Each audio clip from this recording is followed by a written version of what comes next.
And of time بڑی زبردست ایک ڈاکیومنٹری بنی، ڈاکٹر شاہد مسعود صاحب نے بنائی، اور آج کل فکشن کے اعتبار سے بھی کچھ اور بہت کام ہو رہا ہے، اور لوگوں کو اینڈ آف ٹائم کے حوالے سے خاصی دلچسپی رہتی ہے. یہ اپنی جگہ ایک موضوع ہے، لیکن ہمارا ایمان یہ ہے کہ یہ میں جب مر جاؤں گا تو یہ اینڈ آف ٹائم نہیں ہوگا، that would be the beginning of time.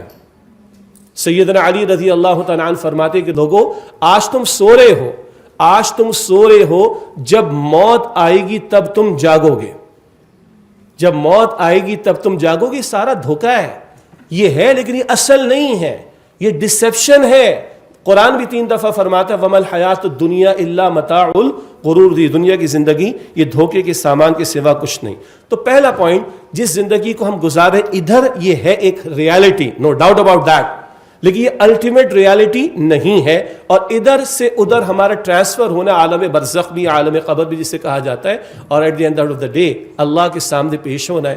ہر نماز کی ہر رکعت میں اقرار ہم کرتے ہیں مالکی یوم الدین، اللہ بدلے کے دن کا مالک ہے. دوسری بات، جب یہ اصل نہیں ہے تو ادھر بھیجا کیوں گیا ہے؟ اگر یہ ٹیمپریری ہے، یہ عارضی ہے، یہ فانی ہے، یہ چند روزہ ہے، مگر ہے تو پھر اس کا کوئی مقصد ہونا چاہیے. اور یہ مقصد کوئی ہما شما ٹام اینڈ جیری نہیں بتائے گا، یہ وہ بتائے گا جس نے پیدا کیا مجھے اور آپ کو، جسے آپ اور میں اللہ سبحانہ و تعالیٰ کہتے ہیں، اور جس نے اپنے کلام مجید میں سورہ ذاریات کی آیت نمبر 56 میں فرمایا، 56 میں وَمَا خَلَقْتُ الْجِنَّ وَالْإِنسَ إِلَّا لِيَعْبُدُونَ. اللہ فرماتے میں نے جنات اور انسانوں کو صرف اپنی عبادت کے لیے پیدا کیا. زندگی آمد برائے بندگی، زندگی بے بندگی شرمندگی. گئے وقتوں کا ایک شعر ہے لیکن ہمارے پیرنٹس کو تو یقیناً یاد ہوگا، پوچھئے گا، بڑا پیارا شعر ہے. زندگی آمد برائے بندگی، یہ زندگی بندگی کے لیے دی گئی ہے. زندگی بے بندگی شرمندگی، اور ایسی زندگی جو بندگی کے بغیر ہو، کل وہ شرمندگی کے سوا کچھ نہیں ہوگی، ندامت کے سوا کچھ نہیں ہوگی. تو دوسرا نقطہ یہ ہے کہ اللہ سبحانہ و تعالیٰ جو کہ خالق ہے اسی سے پوچھا جائے گا نا.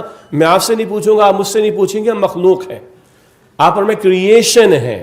تو مقصد کریٹر بتائے گا جس نے مجھے اور آپ کو پیدا فرمایا ہے.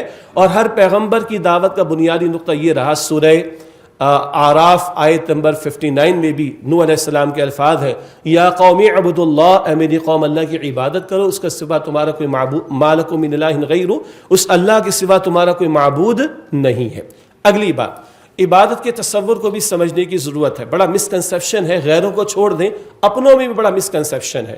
جب کبھی یہ بات شروع ہوتی ہے اور اس گیٹ اپ کے ساتھ شروع ہوتی ہے تو اگلا ایکسپیکٹیشن کا معاملہ یہ ہوتا ہے کہ مولوی صاحب کہیں گے جی جائے نماز لے کر بیٹھ جاؤ، تسبیح لے کر بیٹھ جاؤ اور اللہ اللہ کرتے رہو. بالکل صحیح باتیں ہیں، ان باتوں کی نگیشن نہیں ہے، ان باتوں کی نفی نہیں ہے، لیکن یہ ٹوٹل کانسیپٹ آف عبادت قطعاً نہیں ہے.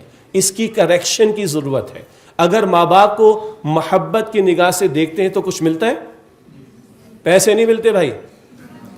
ہاں، ہم انہی چکروں میں عام طور پر رہتے ہیں. رسول اللہ نے فرمایا کہ ایک مرتبہ ماں یا باپ کو شفقت کی محبت کی نگاہ سے دیکھو، ایک حج کا ثواب ملتا ہے.